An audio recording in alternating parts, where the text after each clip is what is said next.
Introduce next Daryl Jones, big supporter of the Canadian Federation of the Blind. We really appreciate everything that Daryl does, and I think it is now time for his CNIB Monopoly Report presentation. So without further ado, I don't think I'm going to say anything else because there's a lot of important info coming up that we really all need to be listening to and learning from. So let's take it over to Daryl Jones.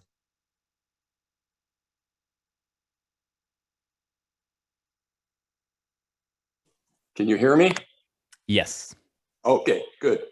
I don't see myself there, but that's okay.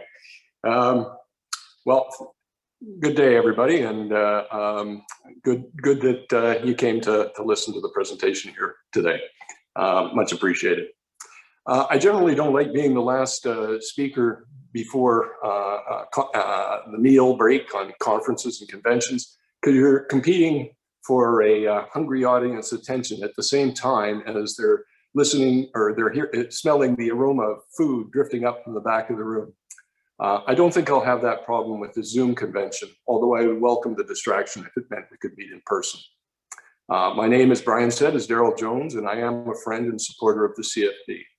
I went to the University of Victoria, where I got 2 BAs and an MA in applied economics. Most of my working career was spent managing British Columbia's public sector pension plans.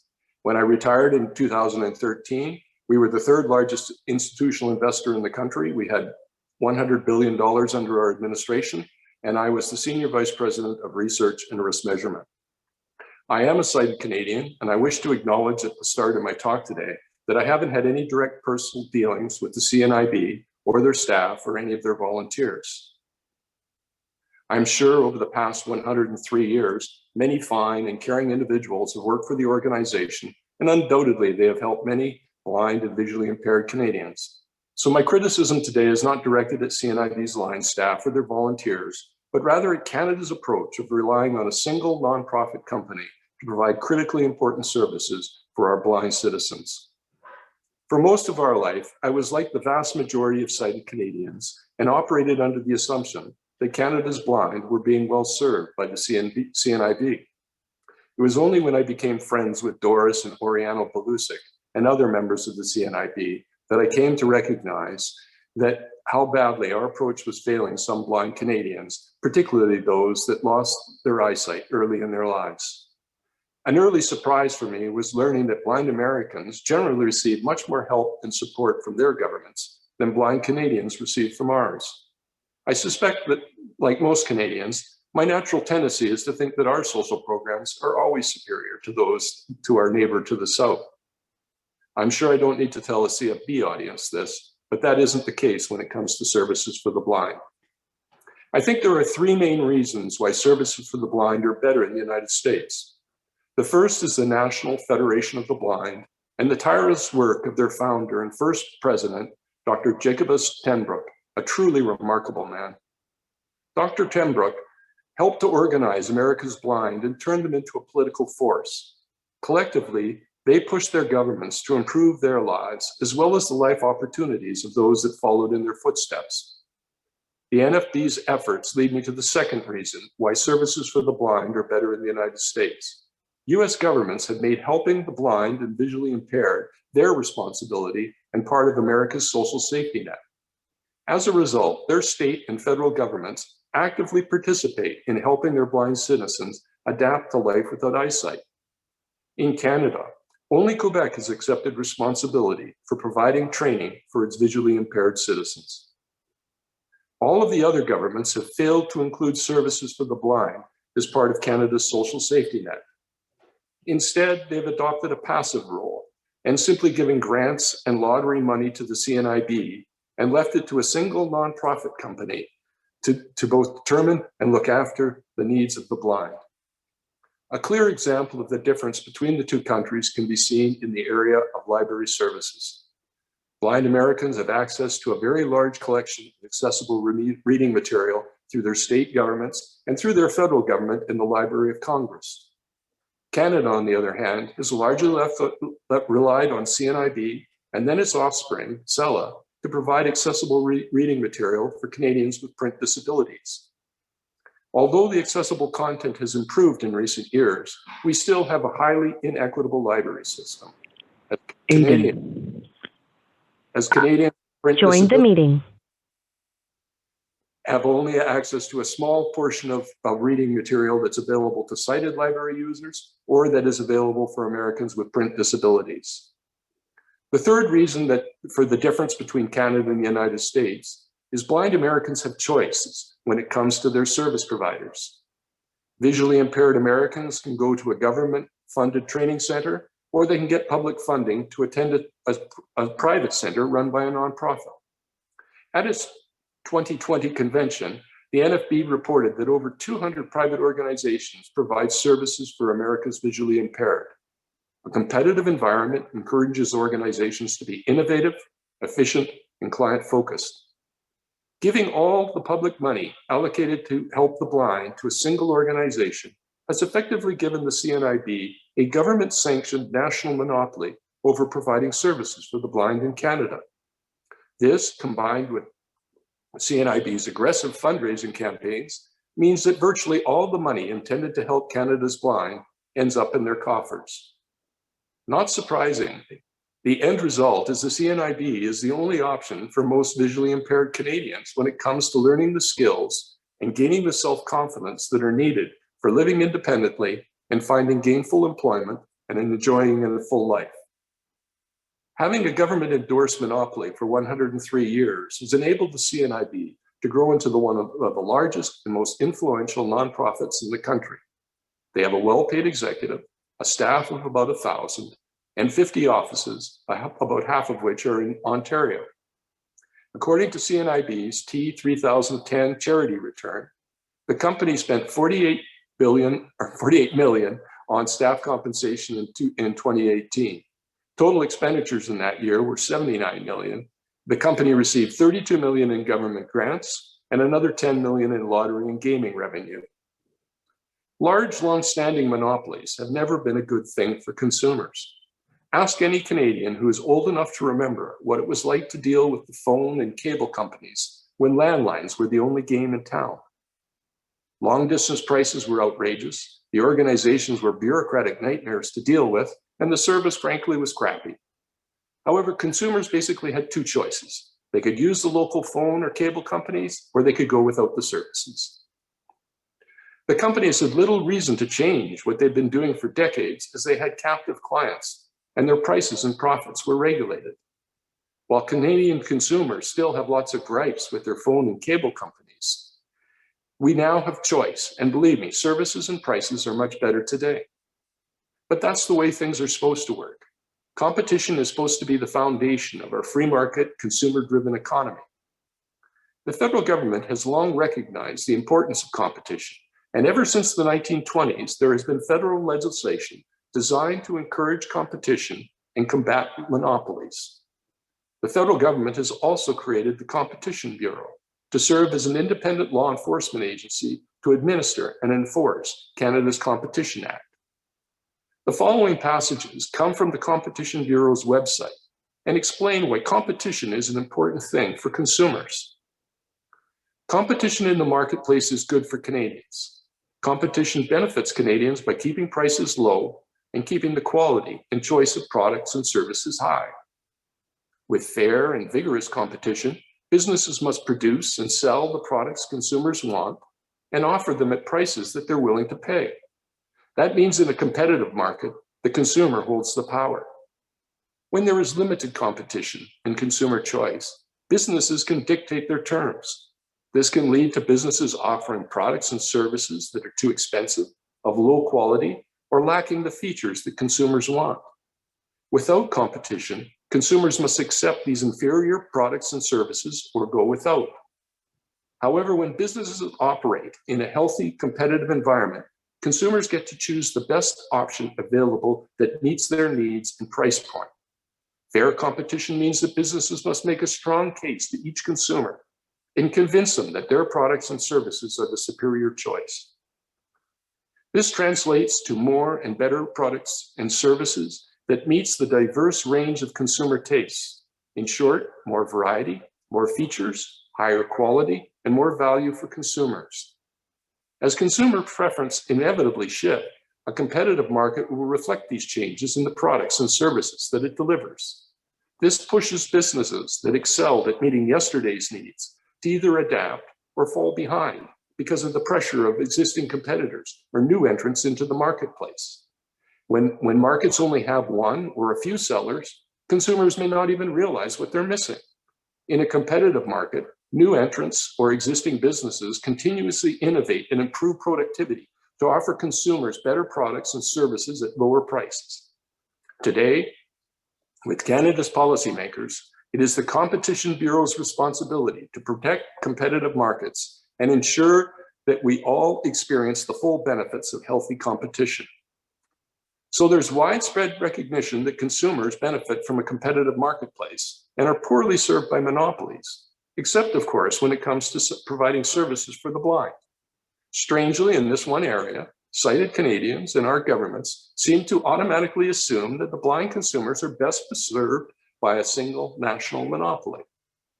Another surprise in my blindness education came that learning that despite receiving hundreds of millions, if not billions, from governments over the past century, the CNIB does not operate a single residential training center in the country. A center where young adults and working age blind Canadians can stay for 9 to 12 months and work daily with highly qualified instructors to develop the skills and self-confidence to achieve the life that they want. Apparently, intense residential training programs in the United States have good track records in helping working age blind gain increased independence and finding paid employment. I have met and read the stories of several Canadians who've been lucky enough to attend such training centers in the United States, and each of them have reported that it was a life-changing experience. Attending the Louisiana Center for the Blind even inspired Elizabeth Lalonde to start the Pacific Training Center for the Blind here in Victoria, one of the few competitors to CNIB's training monopoly. It appears to me that the CNIB has been operating under the same delivery model for decades. Specifically, it provides services to the blind through its staff and volunteers in its regional offices. I've been told that the amount of training and support that a blind person receives depends upon many factors, including the person's proximity to the nearest CNIB office, the office's workload, how many years the person has been visually impaired, the quality of the local staff and volunteers, and the amount of funding that the CNIB receives from the provincial or territorial government. The key point is there's no national standard, but rather it's left to each office to determine the level of service that they're able to provide to their local blind customers with their allotted time and resources. I've heard many more complaints than positive reviews about CNIB's training and bureaucracy. However, one of my former colleagues did tell me that he and his family had a very positive experience with the corporation. His elderly mother lost her eyesight late in life, and their staff and volunteer helped make her last few years more comfortable. He was particularly grateful that they introduced her to talking books as they became her primary source of entertainment. It appears to me, again as that outside observer, that the CNIB services have traditionally been geared towards their elderly clients. This makes some sense because most Canadians who lose their eyesight do so late in life. It's also much easier and less expensive to address the needs of the elderly. Even better, it can be financially rewarding, as the CNIB has historically received many large donations from wills and estates of its grateful patrons.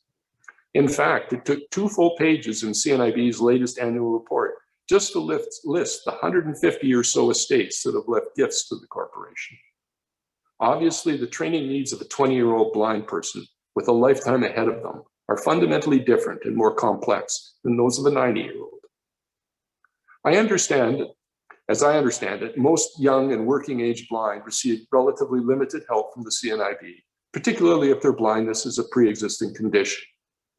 I've heard estimates of unemployment among the working age blind range from 70 to 90%, although you wouldn't know there was a problem if you looked at CNIB's website. On their website, the corporation reports that their work programs will provide you with the skills and resources to attain your career ambitions, thrive academically at every stage, and hone your abilities as an entrepreneur or mentor. I've been told the reality is the vast majority of working age blind Canadians will give up looking for paid employment and struggle to make ends meet, living on disability assistance. This, of course, assumes that their living arrangements don't disqualify them from being eligible to collect disability assistance. But I'm digressing. So back to the paper of the story of the monopoly paper.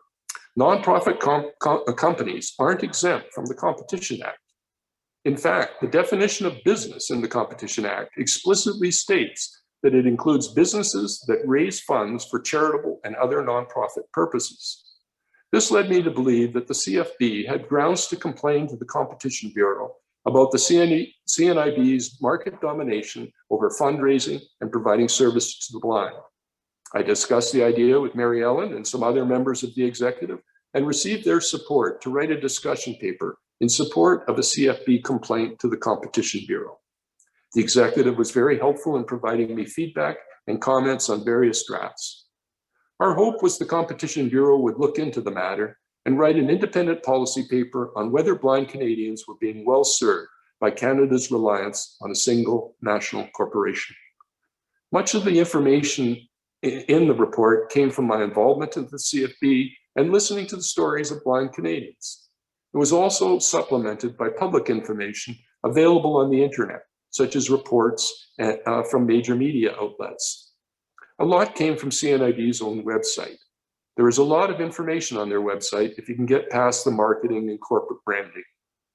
I also read Graham McCree's book, The Politics of Blindness, and of course, the Blind Canadian magazine was a valuable resource. It's easy to find some good historical information in those publications.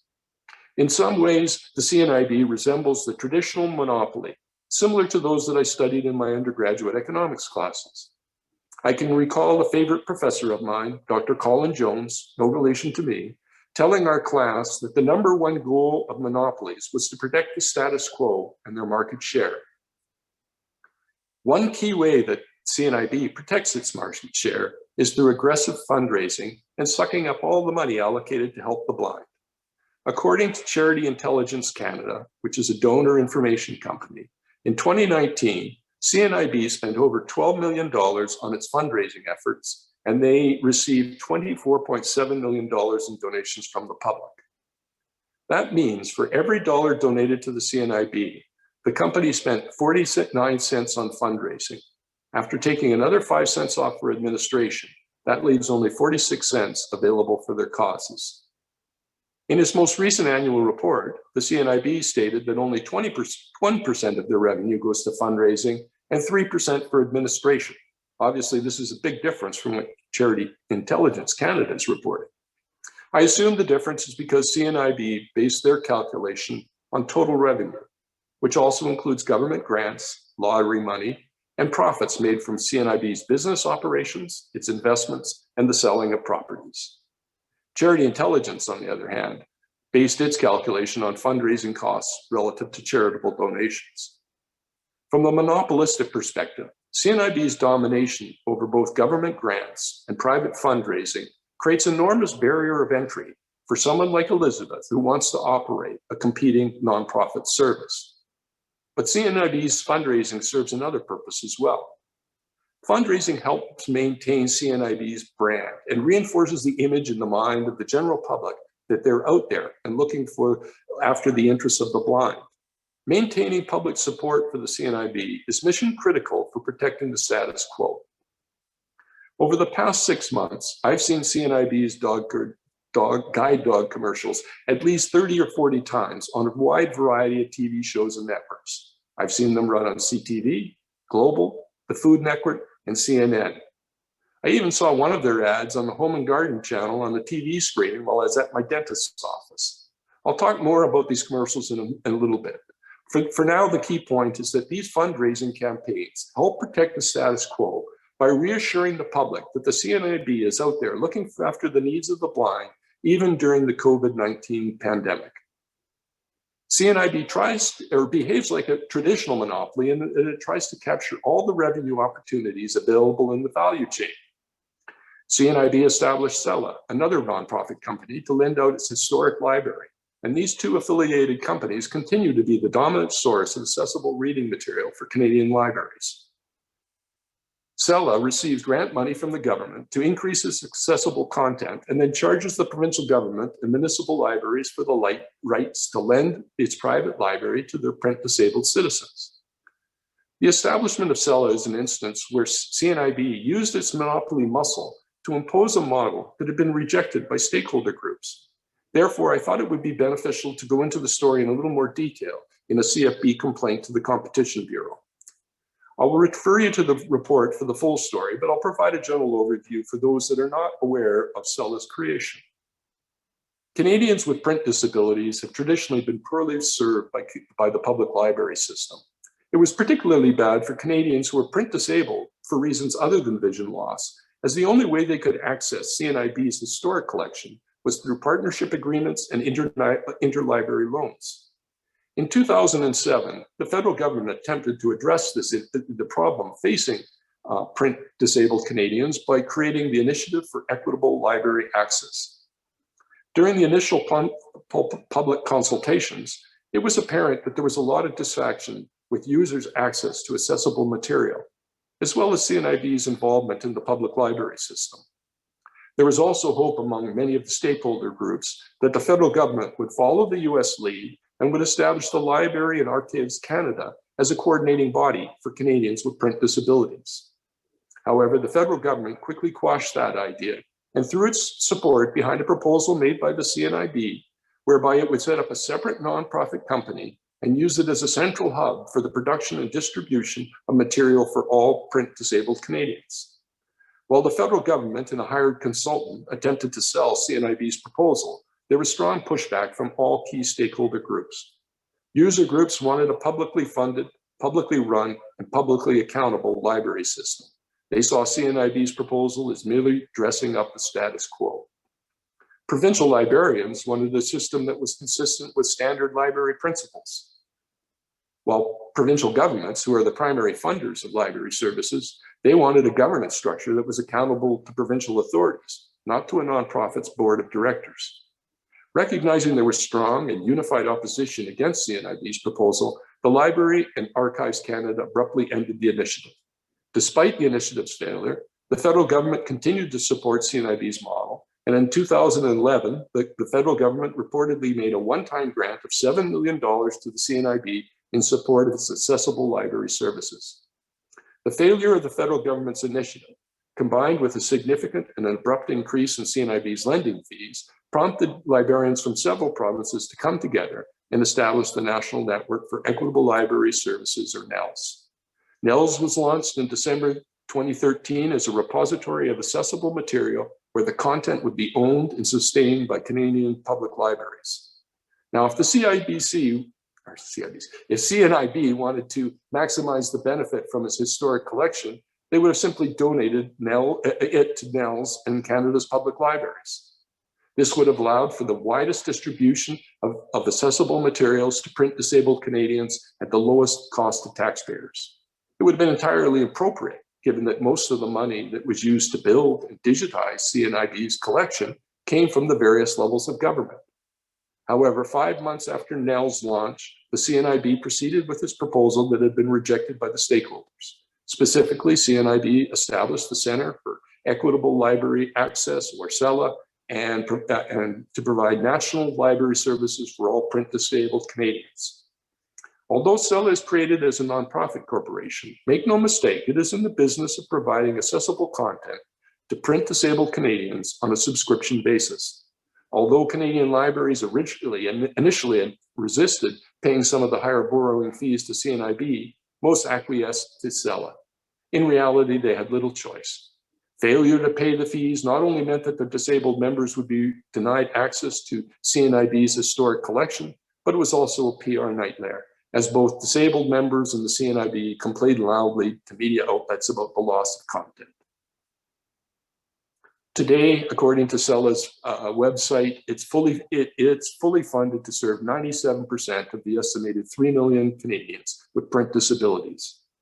I found it difficult to find much information about CELA's finance with internet searches or from its website. However, I did find out that in 2017, Vancouver's Public Library paid $43,693 to CELA And in the same year, the Surrey Public Library paid $31,702. These are two large municipalities in BC, but remember, this is a national service where taxpayers have largely paid for the content. The political clout of the CNIB is illustrated by the fact that in recent years, the federal government has given $3 million to CELA to increase the size of its collection, but only $1 million to NELS. So the federal government is giving CELA 3 times as much funding as it gives to NELS, despite the fact that NELS is owned by the library system and does not charge subscription fees to municipal libraries. I cannot say I understand that policy from a taxpayer perspective, but I think it illustrates the political clout of the CNIB, particularly with the federal government. In addition to dominating training, rehabilitation, employment, and library services, the CNIB is also a big player in the retail market and reportedly serves over 15,000 customers per year. When I wrote the Monopoly report, the retail operation was called Shop CNIB, but the name has recently been rebranded to CNIB Smart Life, your one-stop accessibility shop. Smart Life's prices are as high, if not higher, than other retailers, but this is okay because any profits that the company makes from selling its products to its blind customers go back to the corporation and support its programs and, of course, the salaries of its staff. Smart Life's staff members are called coaches, and apparently they operate out of Smart Life centers, which I assume is your local CNIB office. The coaches will help you find and learn how to use the products that they'll be happy to sell to you. One thing a traditional monopoly will do to protect its market domination is acquire any pesky competitors that are successfully encroaching on their turf. If you cannot beat them, then buy them, which of course CNIB did when it acquired Frontier Computing, a leading supplier of assistive technologies for the visually impaired. I've recently been told that the CNIB is using the leverage that it gained from its acquisition of Frontier Computing to negotiate exclusive distribution rights with some manufacturers. Significantly, the CNIB even brags about these exclusive arrangements on Smart Life's website. The corporation says, and I quote, "We are proud to have exclusive partnerships with some of Canada's most innovative technology and product makers, meaning we offer cutting-edge tools you won't find anywhere else." I can see how an exclusive partnership benefits CNIB's retail operation, but what are the supposed benefits for blind consumers? Without competition from other retail sellers, the prices for these products will inevitably increase, and that hurts the blind consumer in their pocketbook. You either pay CNIB's price or you go without. Of course, CNIB's exclusive arrangement with manufacturers also hurts other retailers of accessible products. They can no longer sell product lines that they've had for years, and this hurts their sales and profitability. In the long run, exclusivity arrangements will result in fewer businesses selling accessible products and technologies, and clearly the last thing that blind Canadians need is less competition.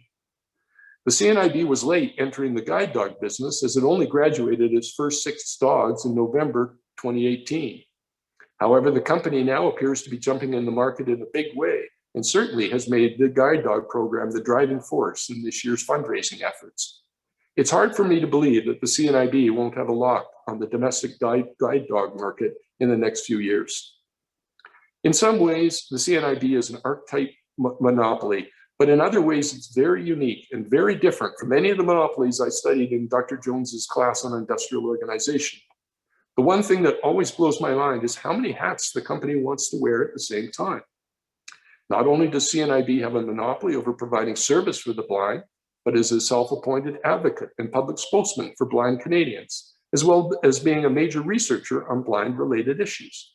So the company is monopolistic supplier, lead researcher, consumer advocate, and public spokesman, all for the same group of citizens, you.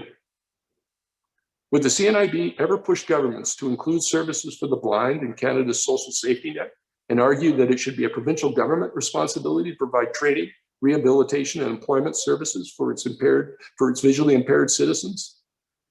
Would the CNIB support or would they oppose a provincial government establishing a state-of-the-art residential training facility if it was to be managed by a different nonprofit corporation?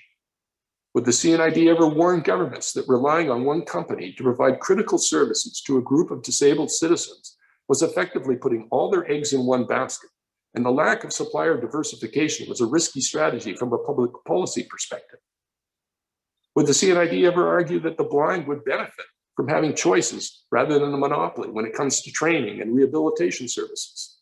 Would the CNIB ever issue a public statement arguing that it's deplorable that currently there are no residential training facilities outside of Quebec? Or would they publicly acknowledge that the services for the blind are superior in the United States?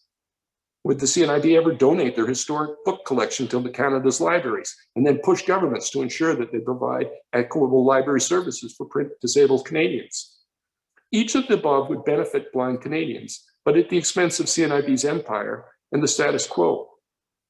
The fact that the interests of the corporation may differ or conflict with the interests of its clients is one reason why no company, not even a nonprofit, should ever be both a monolithic supplier and consumer advocate for the same group of people.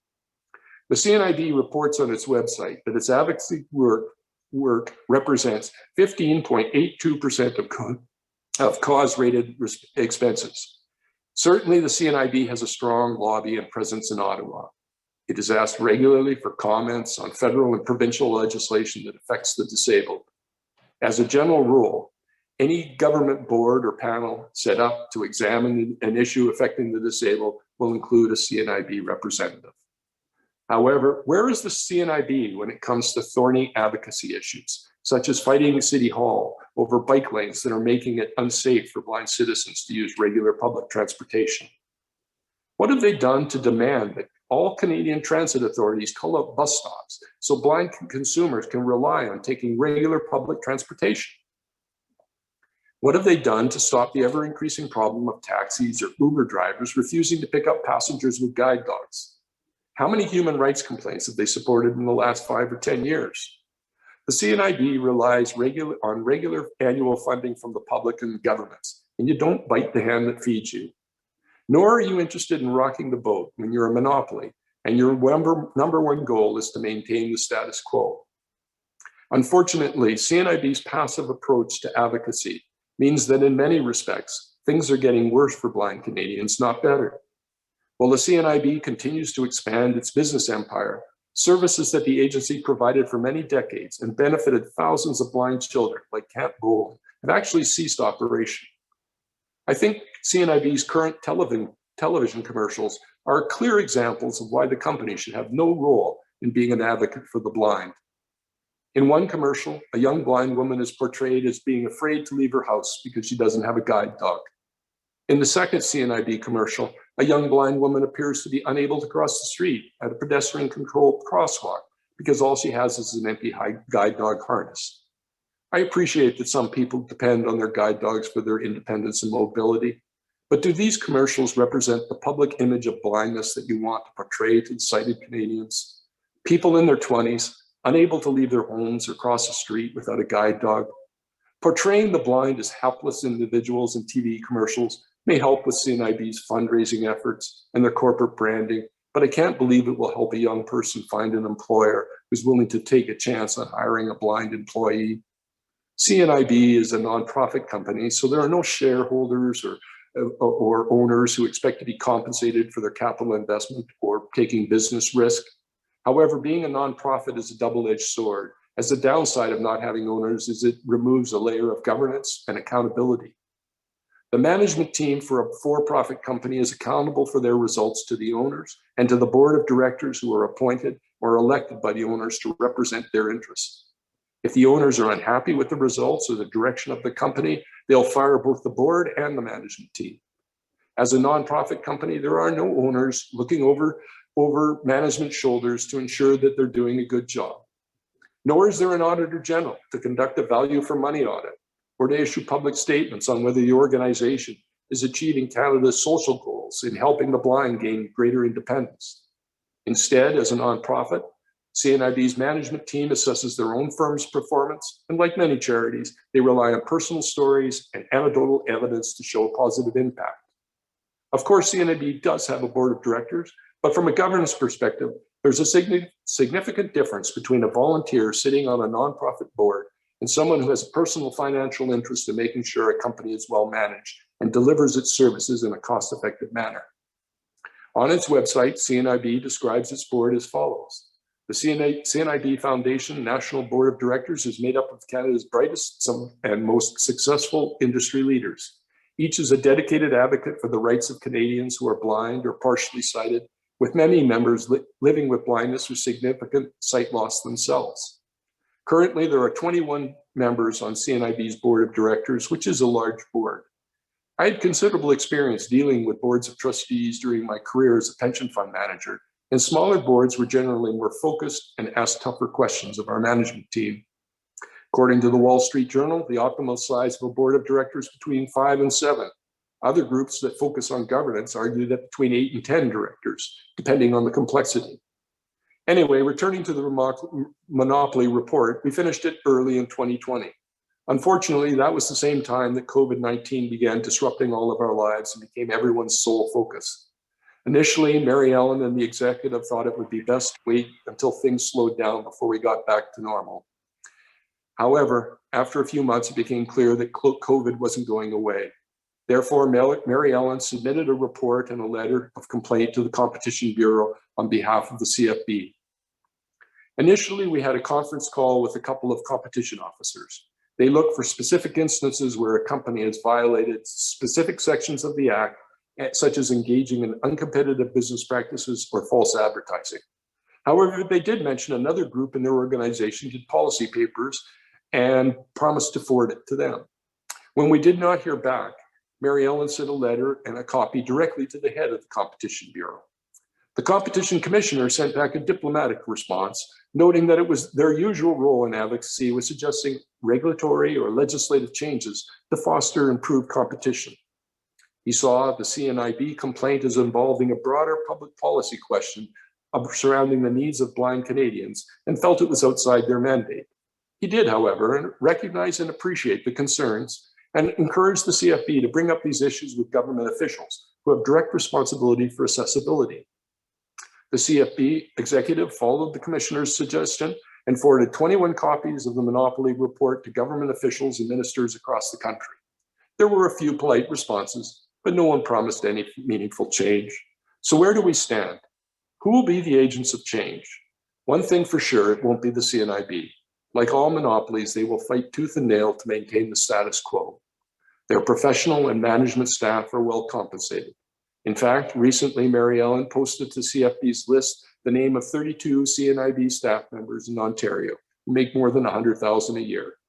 Their management staff enjoy a high level of job security, and many of their longtime employees are eligible for a monthly pension that is guaranteed by the company in their retirement years.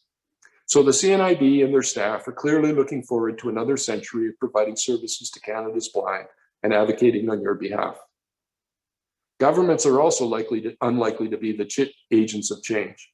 First of all, politicians and financial bureaucrats believe that it costs government less to let a charity look after the needs of the blind. I would argue that this is being short-sighted on their part. Better skills training and employment services would mean that more blind people would be working and paying taxes rather than sitting at home collecting disability assistance. However, another reason why governments support the status quo is because the general public holds the CNIB in high regard. Politicians are afraid of criticizing the CNIB out of concern how their constituents might react and that such criticisms might hurt them at the ballot box. The media are also leery of criticizing a Canadian institution that many of their subscribers view as a sacred cow. It just seems to be a story that people don't want to hear. Many CFB supporters have told me it is difficult to get letters or articles critical of the CNIB published in newspapers, and certainly I have also experienced this. In fact, after completing the report, I wrote an article on CNIB's monopoly and submitted it to 8 or 9 national papers and magazines, but none were interested in publishing it. Although I find this personally frustrating, I can understand their reluctance to publish my article. All of these papers and magazines have written glowing stories about the CNIB and are reluctant now to publish a critical article written by a sighted person whom they don't know and has zero social media presence. As I mentioned at the outset, the NFB was the agent of the change in the United States, and I believe that there's going to be meaningful change to Canada, it will be because of the work of the CFB.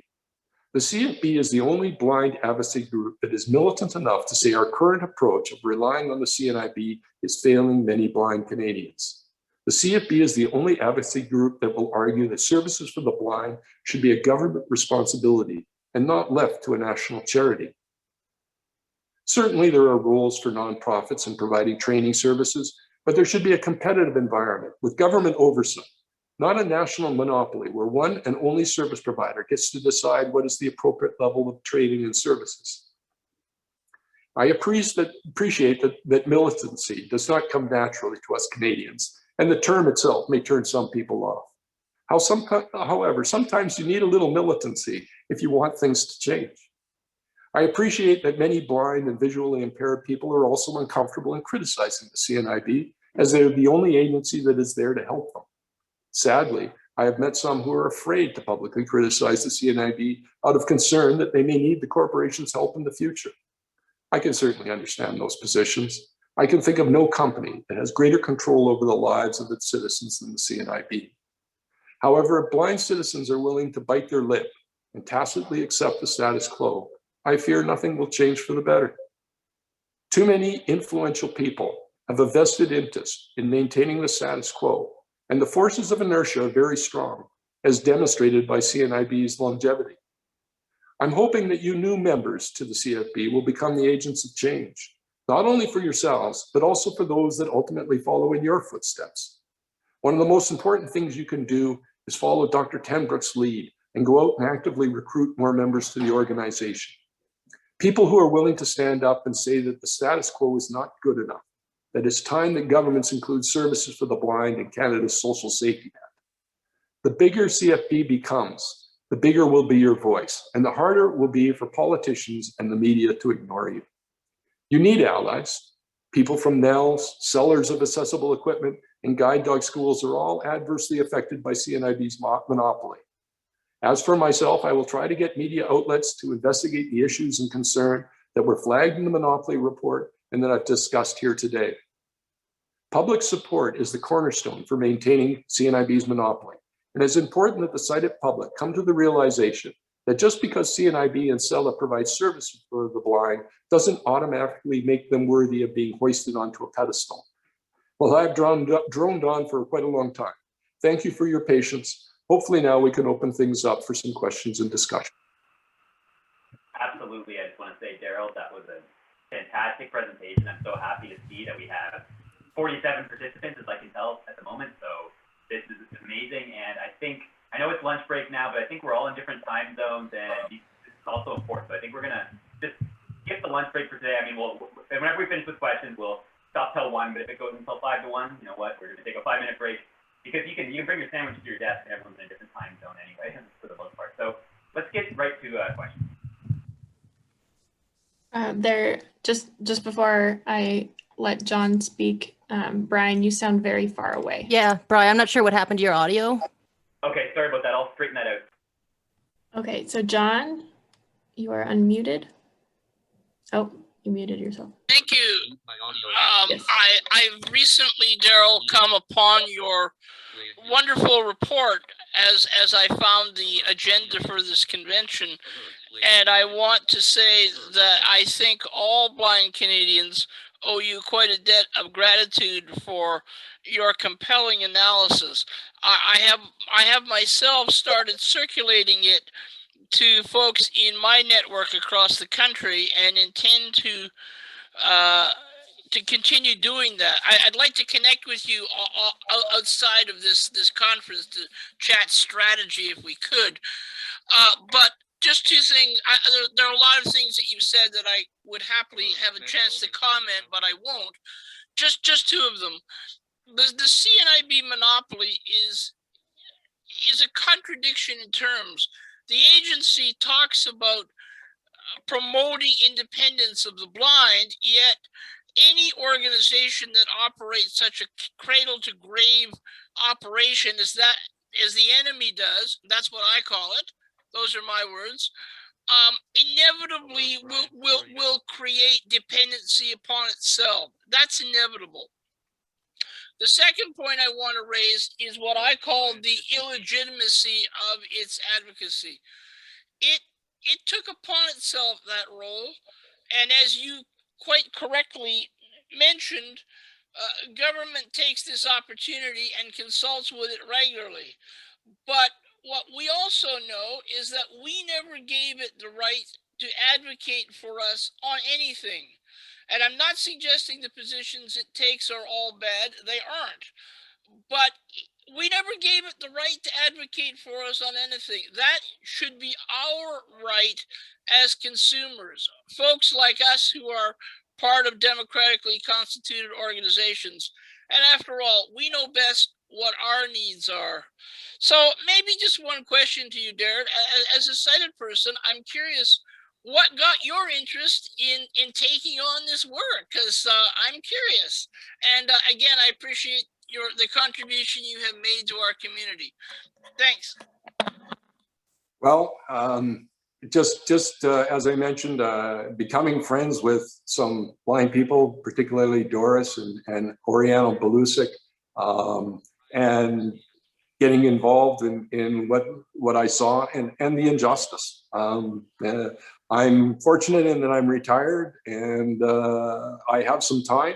And if I can lend a hand and deal with an injustice, then that's a good way to spend your retirement years.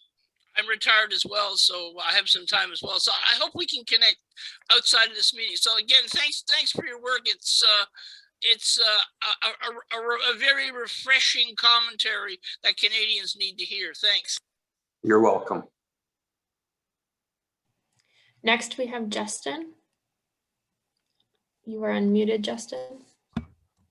Hi, Daryl. My internet connection is a little sloppy, so I hope everyone can hear me okay. Great presentation. Dare I say, the best so far during this convention. I'm a first-time convention attendee, so thank you for just brilliantly presenting all of your research. I was just wondering if you could speak to a certain element. I have a family friend who is retired, who used to work full-time at the CNIB training people in certain elements of construction and stuff like that, whether it be in trades too, whether it be carpentry, welding, that kind of stuff. You talked in your presentation a little bit about the CNIB. Obviously, they don't provide the services like that anymore. I'm just curious to get your take on that, and if you know why the CNIB doesn't provide those services anymore, because you said obviously the NFB is a huge advocate in the States for championing programs and services that help people who are visually impaired and who are blind with employment skills. Well, again, it's, you've got a corporation that is following the same basic blueprint, I think, that they've been using for many, many years. So they provide services out of their local offices. And what is really lacking, as I mentioned at the outset, is a residential training center where people can go and gain the skills, as you mentioned, things like woodworking and metalwork and things like that, and they can get a chance to explore avenues that they haven't had those opportunities in the past. I think one of the key things that I see from people that manage to get down to the U.S. training centers, like Louisiana or the Colorado Center, is that they come back with renewed confidence in their own abilities. And I can't overemphasize the impact that has on people's lives. Is you got to be confident in your own ability. And you don't get that by learning how to memorize a route from here to your doctor's office. You have to be able to negotiate problems and things like road work that you're going to encounter. And you need to have those skills and confidence that comes from repetitive practice. And you just simply aren't going to get that from your local CNIB office.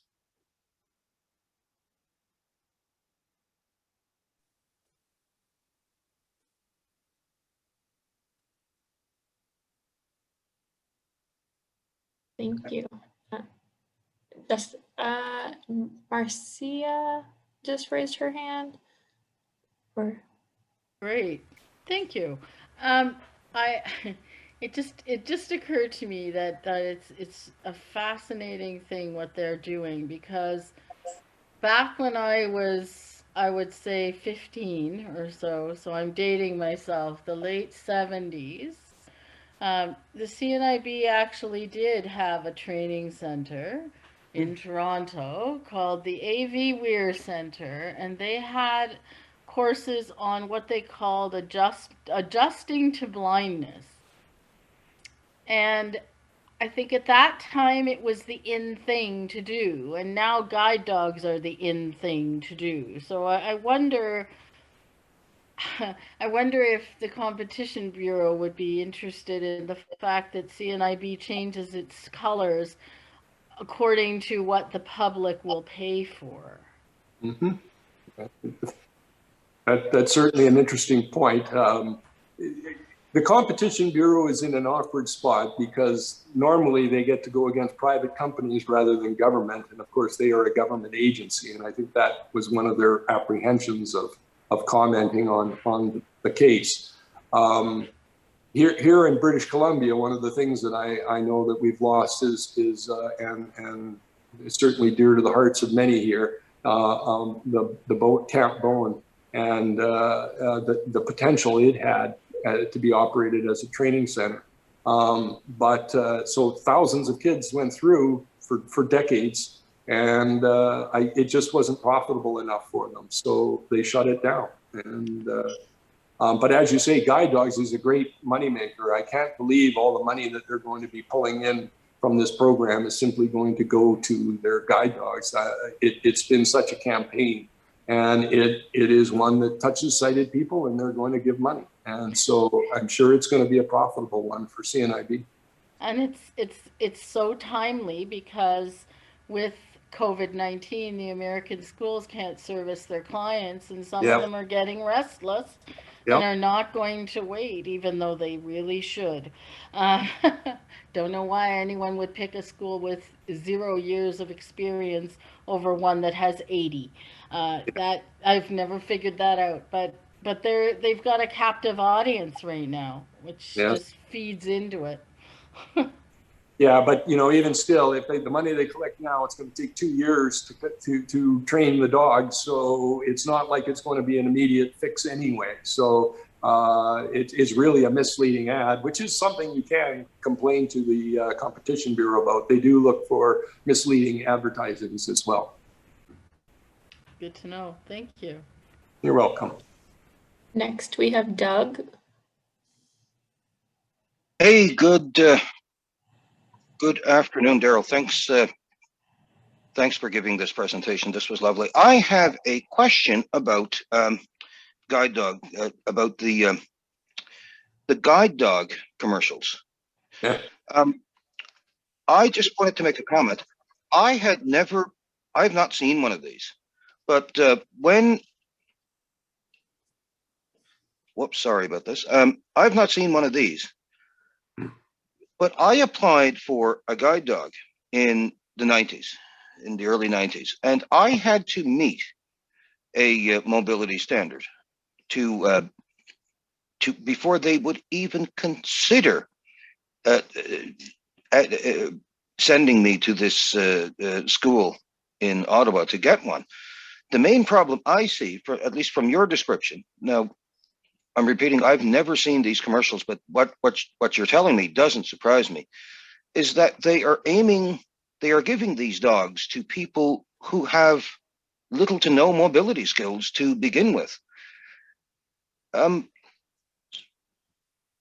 goes completely against what I've been, brought up to believe. A dog was something you graduated to after you gained confident mobility skills with a cane. If they're doing this, to me, this sounds like a very dangerous situation. If we don't intervene and try to somehow circumvent this. I certainly agree with you, and I think it's more though that this is intended for the sighted audience, not intended really for the blind. I mean, they're just wanting money, and so the more sort of pathetic they make blind people look, the more likely it is you're going to give money. And they also will bring in, of course, the puppies. So they have all the puppies. Yeah. So they're really hitting everything that's going to drive contributions. And so that's they're pushing all the right buttons is what they're doing. But now, you raise a point that I also thought, which was that it's really a poor indictment of their poor training skills that somebody would be so dependent that they can't leave their house or cross the street by use of a cane. I mean, is that what they're saying? Is that they're that incompetent in training? But that's just my take on it. Because you know something, it does not surprise me, because they want to give these dogs to as many people as they can, because the more dogs they give out, I suppose they give these dogs to people. Do they have to pay a fee? I'm not sure, because I've never applied for one from them. But the more they give out, the more the public will see this, and the more money they will get. So it does help them when they give these dogs to people. So they're probably aiming for as low of a mobility standard that they can get away with. And that's, to me, that's dangerous. I'll add another little piece, and this has happened to Thelma, my partner. She was downtown in Victoria, and there was a booth set up on the street, which was manned by a young person from Canada Helps, who didn't have a clue about guide dogs, and yet they were recruiting or getting money for the CNIB's guide dog program. And basically, they just made stuff up to Thelma, and just anything they could to basically get you to join the meeting. And they're doing it like an adoption agency. You adopt a puppy to help a blind person. So they will send you out status reports and things like that. So they're following the same model that many charities that raising money for third world countries and things like that do, which is you create an image whereby you're helping an individual. You're helping an individual dog in this case, and a person who ultimately will receive it. But how many people get the same dog? I mean, it's just a fundraising campaign. That's it in a nutshell. It's a fundraising. Definitely. Daryl, thank you very much. You're welcome. Next, we have Hilton. Hi, can you hear me? Yes. So, Daryl, great report. 2 questions. First of all, are there any other Canadian government agencies, in addition to the Competition Board, that would take up this brief as against whatever principles that they enforce? I'll just pick Canadian human rights. And by the way, the gentleman, John Ray, you spoke to at the beginning, is an expert in this stuff. So that was more a comment and a question. And the second thing is, looking ahead 2 or 3 years, let's suppose this succeeds and the Bureau says, yes, in fact, CNIB, you are a monopoly. What would you see as the end game of agencies across Canada being, and services to people with low or no vision being, with that organization being broken up or disassembled, or what do you see as the end game? Yeah, it's a challenging issue because you can't simply replace this organization overnight. But what I would love to see is governments begin to diversify and begin to choose suppliers, other alternatives. Here in BC, we have the Pacific Training Institute run by Elizabeth Lalonde, and I know that they're trying to do something at Bowen Island as well. And to see if governments would fund those as a competitive service, that would be a big step in going forward. But really what I would like to see is governments step up and take responsibility and include blind people in the social safety net.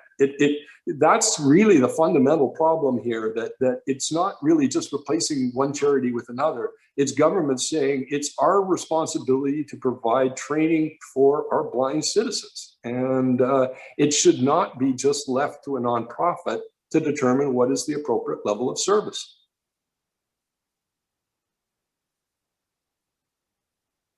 Alrighty, next is Marion Gabios. Daryl, what you have done is to articulate what many of us have felt for years, and you have done it clearly and concisely, and we are grateful to you for the work you have put in. There have been other reports and other criticisms levied. I remember the DASM report in the 1970s. CFB organizationally will continue to do everything we can to make sure that this story is told. But for anyone in this audience who wants to personally do something, we'd love you to join with us in CFB, but what are your thoughts of what individual blind people can do to augment the work that you've done and to share it and to raise this issue in a way so that 30 years from now, another group of blind people won't be gathered in whatever platform we gather then and saying, I wish something could be done about CNIB. I recognize it's a marathon, not a sprint, but I think it's time we work together to make an impact, and I'd be interested in your thoughts on that. Yeah, I mean, it's a tough one. I don't see an easy answer to it, but I think that the key is to follow the lead of the NFB down south, that you just simply have to push for your rights, to make sure that the public is aware. You know, one thing I found about the sighted people is there's initially disbelief when you tell them that the CNIB is not the charity that they think it is. But it doesn't take very long until a light comes on and they recognize it. And so it's how can you get your story out, whether it's through the media? And I do believe the politicians will follow the public. If the public begins to understand that it's not meeting the needs of the blind, then the politicians will follow behind and they will look to make change. And it is going to be a gradual process. But the only way it will happen is really if blind people are willing to stand up and say, this isn't good enough. So you're suggesting that we each leave here committed today to tell 5 people in the public what we know to be true, and preferably people who might have some influence. But you're saying what it is all of our jobs to make this story no longer a story known too well to us, but ignored and unheard by the public. Exactly. I couldn't say it better.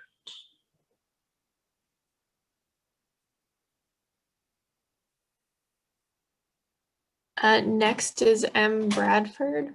Host unmuted you. Audio now unmuted. We can hear you.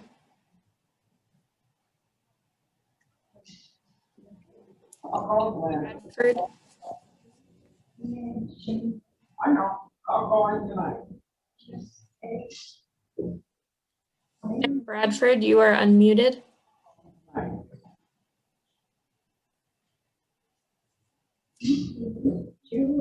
I'm going to remute you and lower your hand, and if you come back, you can re-raise your hand for your question. I'm going to pass it on to Blaine next. Blaine, you are unmuted. Hey guys, how's it going? Can you hear me? Yes, I can hear you. Okay, good.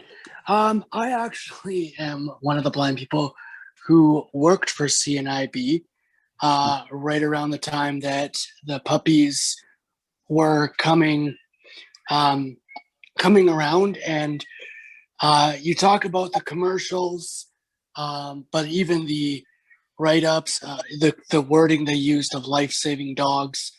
I don't know if you saw, and I can't remember exactly where, but they've sent out recently a fundraising campaign, and it's not a $5, $10 help us out, $200. They want thousands of dollars as a starting point. And I kind of got to see, I'm one of those, I got to do CNIB camps, and back then, for all I knew, it was great. But when you become 20, you kind of get pushed off to the side. And so I mentioned it to Marion quite a bit. I'd love to do what I can to make it so that CNIB isn't the monopoly. I'm not saying disband the organization, because it is great to have choice, but I like what you wrote. I completely agree with it because I've seen it. I've worked with it. I was actually one of the fundraising people, and it was hard as a blind person to send out letters to people when I didn't believe it. So great for writing it. I've circulated it, and I will continue to circulate it to more and more people if that's the only thing I can do. But if there's anything else, I'm definitely on board. So thank you for writing it. And that was just my piece. You guys mentioned orientation and mobility. I do know that basically to get a guide dog through them, you basically only have to have a couple of routes memorized, and that's it. And then you can get a dog because it's supposed to get you out of your house, and you're gonna have your life back. I'm a grad of another school, and I did not jump ship like a lot of fellow grads from my school did. And I'm actually going to New Jersey next week here to get my second dog from them. So I'll stay with the States. But Thank you so much. Oh, you're welcome. And next we have Brian Moore. Brian, you are you are unmuted, Brian. I'm going to unmute you, Brian. So you are unmuted. Okay, sorry, we were trying to do the same thing at the same time. Yeah. Like others have said, Daryl, we owe you a real debt of gratitude for producing such a concise summary of the issues dispassionately, which is really important. So here in Ontario, we have a bit of a weird situation in that government has sort of taken on that responsibility for funding what they call vocational rehab services, so things like daily living skills and orientation and mobility. But they did it with a sole source contract. As far as I know, and I did do some digging, there was no bidding for Vision Loss Rehabilitation Ontario to get the contract. It was straight up, here we're going to split our CNIB, we'll split ourselves into different political structure, like a different political structure for the sole purpose of gathering more grants. Very similar to the Sella story all over again. I can't see in our current political climate that we would get much traction on our government should take more responsibility for people that it's quite prepared to dismiss. However, like Mary Ellen said, this is a marathon, not a sprint. We won't get there tomorrow. The other thing is that, if we're going to advocate for diversity in this industry, there has to be other players. And while there are in areas like tech sales, with the exception of Victoria, there really aren't in training, life skills, etc. I love the Pacific Training Center. I think it's brilliant. I wish I was closer because I would love to participate in it. But yeah, I just wanted to comment on that and echo the message that I've encountered too when I've talked to people, the disbelief, like no, you must be misinterpreting or you must be bitter, or, and even if you come at it with purely factual information, it's a story many people aren't willing to hear. Some are,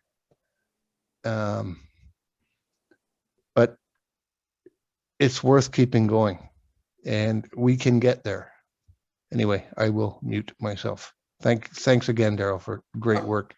Well, thank you. I will add that I do think one of their Achilles heel is the monopoly issue, that people still can relate to the fact that they remember what it was like with the phone company and the cable company when they had to deal with one firm, and how frustrating that could be at times. And so they may be able to relate to that, and the fact that there's no need to have one company provide all these services across the country.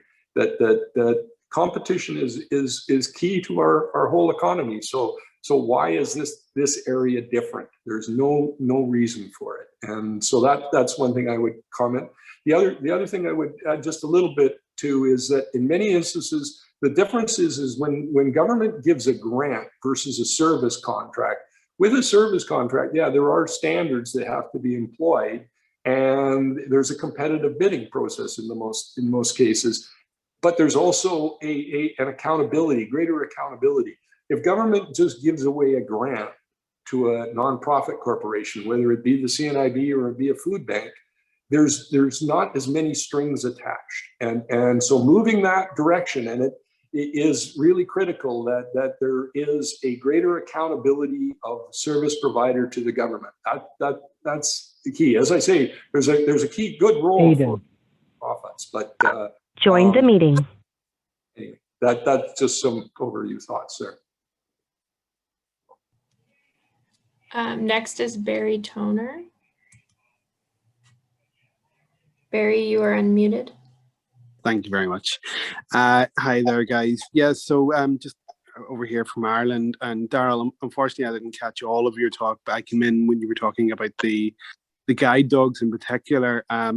And I don't know whether this is useful information for you guys or not, but as a cautionary thing, what I would do is point towards guide dogs when considering any potential arguments towards CNIB's guide dog program, because I just caught a wee bit of it there, and it sounds very, very similar to what Guide Dogs UK have been going through, I'd say, for at least maybe since 9/11 happened. And the dog quality has just fallen off completely. It's all over here concerned about PR, about getting the money in. The BBC In Touch program over here, which is it's a show focusing on just blind and visually impaired people. They had all sorts of complaints in because of some of the Guide Dogs UK advertising that was being put on television, presenting us as just pathetic and, you know, the usual stuff. Oh, my life, you know, I had no life until I got the dog. And we know the dogs are great and all that kind of stuff, but the dogs and the quality that's being pumped out there now is horrendous. And I honestly would urge anyone to look at Guide Dogs UK. It's a cautionary tale. It's not over. And what have they done? Because it's all about money. It's all about spreadsheets and people up in ivory towers making decisions on visually impaired people's behalfs, giving quality controls out the window. They're giving dogs over to people. The dogs aren't capable for working. It's not fair on the dog. It's not fair on the people, on the client or the guide dog owner. And as you can tell, I feel very, very passionate about that. Yeah, well, thank you. Very good comments. Next is Richard Marion. Hi, can you hear me? Yes. Can you hear me? Yes, we can. Okay. Thank you, Daryl, for writing the report. It's like others have said, it's very concise and really brings the issues forward. So I think a couple of points. The fellow from Ireland mentioned about the guide dog program, and I think we have to probably more specifically to the guide dog issue. There are other guide dog schools that use the same sort of tactics for publicly fundraising about how like that the guide dogs are basically save people and are major life-changing events. And I personally view I viewed my relationship with my guide dogs as a symbiotic relationship. We were equal partners. I looked after them, they looked after me in certain situations. So it was a partnership, and that's how I would tell people in the public. But of course, with CNIB and the guide dog doing guide dogs now, they're just trying to reinforce the view that they're all things to all blind people. But I think as far as the public education part, like we have to definitely start with the people that we know as well. Like, so educating our friends, work colleagues, and then it sort of kind of spreads out from there as well too, because they're shocked. There's a lot of people that we know in our own lives that are as shocked as people that are in the general public on the street that CNIB is what it is, and if we convince them, that they'll do their bit to convince other sighted people, and then that'll make the political change. And as far as single source contracts go, I think the thing that we could probably do is hold government to their own public tendering guidelines. Like governments and government agencies have clear guidelines about when things go up for public tender, and if they're single sourcing rehabilitation contracts, that's something that the general public needs to be more aware of as well too. And that's about it. Thank you. Good comments. Next, we have a phone, and the last 4 digits is 2121. I'm asking you to unmute.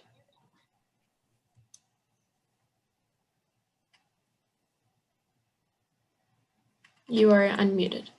Thanks. Thank you. Yes, Daryl, I want to echo the sentiments of other people. It is good that we have ways of articulating this, and it will be good to connect on this, maybe in the open chat. I would also suggest a door prize at 1 to help fuel people with knowledge and hope. Thank you.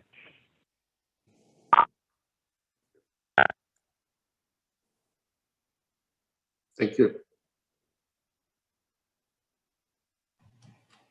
We have no more hands raised.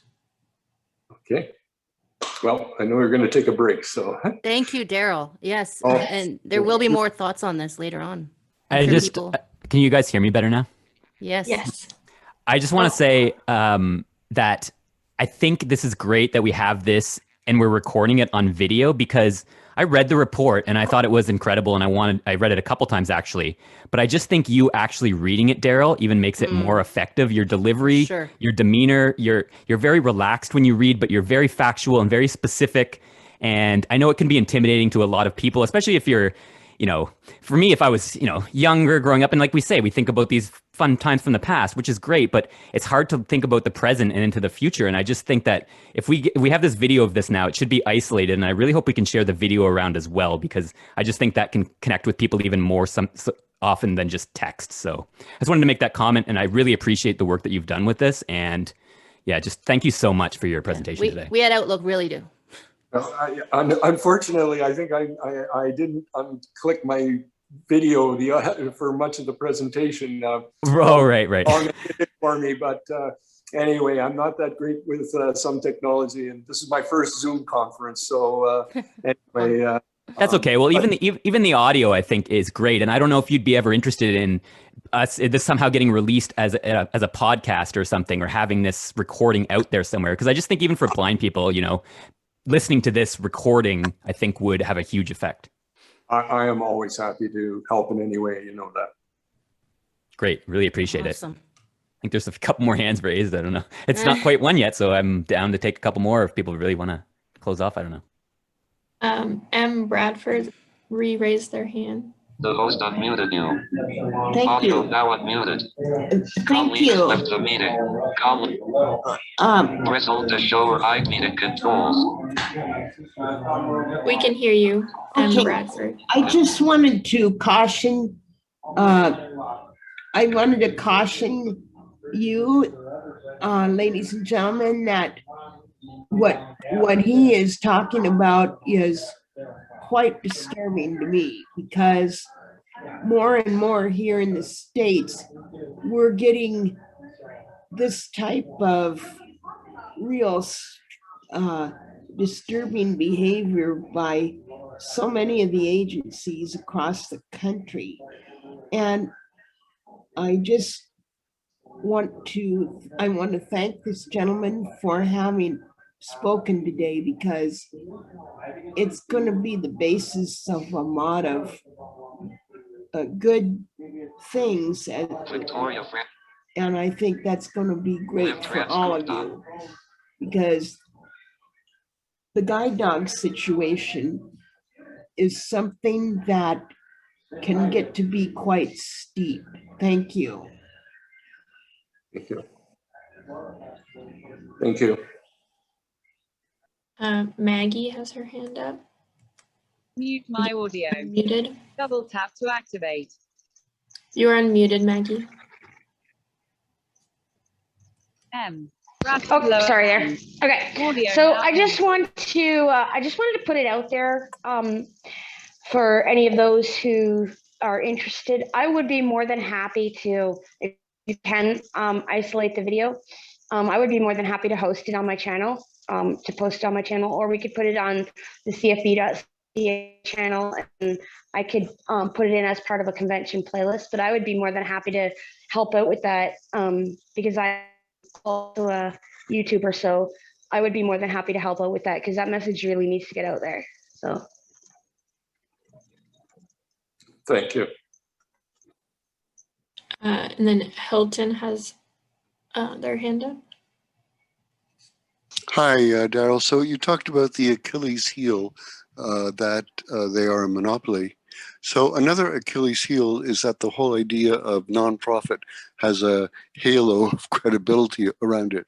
But in fact, all nonprofit means is that whatever money is left over at the end of the year gets plowed back into the organization, almost like any other, I said comma there, almost like any other corporation. They're just not giving out a dividend. So it doesn't mean necessarily that they're doing a good job. It doesn't mean necessarily that their executives aren't being overpaid. It doesn't mean necessarily that they're accountable. All it means is that the money just stays within the organization. So that's another Achilles heel to go after. Yes, and that's a very important point. Again, I think people have this impression that nonprofits are a superior creation, and they can be. But you know, again, there's not that much difference between a for-profit corporation and a nonprofit.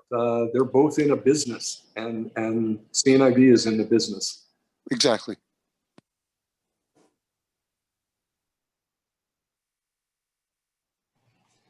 Andy Mack. Andy, you are unmuted. Can you hear me? Yes. Yes. Daryl said, be militant and fight tooth and nail. And he made a lot of things that made me angry today. So that's all I'm going to say.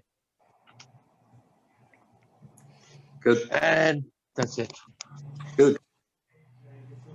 And I think. Oh, sorry. You are unmuted. The essay should be shared to everybody in the world. Okay, Brian, sorry. No, it's all good, man. You just mute yourself. So yeah, I agree that it's just one of those things that, you know, nobody talks about this stuff, and I think it's so important that this is getting out more and more. So I also do think that, you know, anger is something that it's hard not to be angry with this stuff sometimes, but in some ways I just feel more frustrated because I'm just not really an angry person naturally. I'm more of a, I don't know how to explain it. It's just, I just feel this frustration. And again, it's this, like you said, it's a marathon, not a sprint, or Mary Ellen said that, I think. And that's how I feel about it. It's just, it's in the back of my mind all the time, and I don't know what to do about it. And it's this constant frustration, but I try not to get angry, because if you're just angry about it, things aren't really gonna get done properly. You have to approach it like Daryl did with such a factual article there. So I just wanted to comment on that. Yeah, I think that's a very good point, because if you get into a rant, and it's very easy to do, and you're very justified in doing so, it just turns people off and they don't listen. So again, just tell them your truth calmly and explain the situation to them, and hopefully they'll understand.